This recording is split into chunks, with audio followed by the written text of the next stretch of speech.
Good morning. आणि आजचा camper van मधला दिवस आहे 49. हा ना बाबा, हो ना बाबा.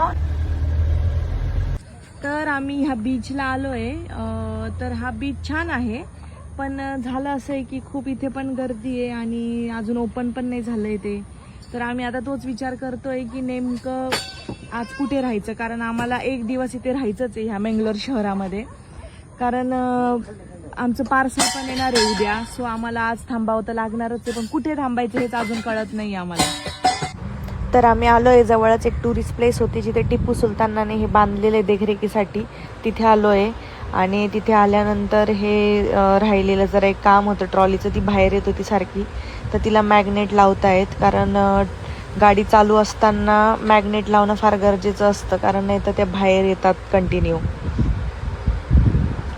आणि मग स्वयंपाक करून घेतला. आज ते काय वरण चिकल्या, कोण वरण फळ, कोण काय काय म्हणतं, कारल्याची भाजी केली होती. त्यानंतर मग आम्ही फ्रेश होऊन निघालो.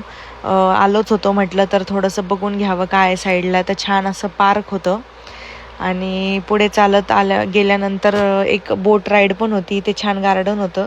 रिद्दू खूप मस्त खेळला या गार्डनमध्ये. पुढे मग तिकीट काढलं. पर पर्सन 15 रुपये तिकीट होतं.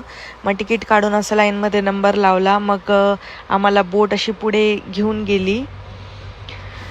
एक प्रकारे छोटीशी बोट राईड होती. आणि बोट राईड झाल्यानंतर पुढे बीच होता, तर तिथे ते सोडवून द्यायचे बीचला आणि पुन्हा दुसरी बोट घेऊन येणार. तर तुम्ही तिथे गेल्यावर किती पण टाईम स्पेंड करू शकतात असं होतं. 4-5 तास पण राहू शकता, पण आम्ही काही 1च तास राहिलो. हे बघा, हा इथे आल्यानंतर बोटने आल्यानंतर पुढे असा हा बीच होता. छान केलेला होता, मेंटेन होता, मस्त बसायला जागा केलेली होती, टॉयलेट बाथरूमची सोय होती. काय बनवताय? गणपती बाप्पा. तर त्या जागेच्या पार्किंगमध्येच एक मंदिर होतं, तर तिथून मग आम्ही टाकीत पाणी भरून घेतलं. त्यानंतर आमचं जे इन्व्हर्टर आहे ते पण चार्ज करून घेतलं. मग घरी आलो, जेवणं केले आणि छान रिलॅक्स होण्यासाठी आम्ही मूवी बघतो. मूवी आम्हाला खूप आवडते बघायला. आम्ही रिलॅक्स होतो. सो व्हिडिओ आवडला असेल तर लाईक करा, फॉलो करा आणि अशीच नवीन व्हिडिओ बघत राहा. Good night.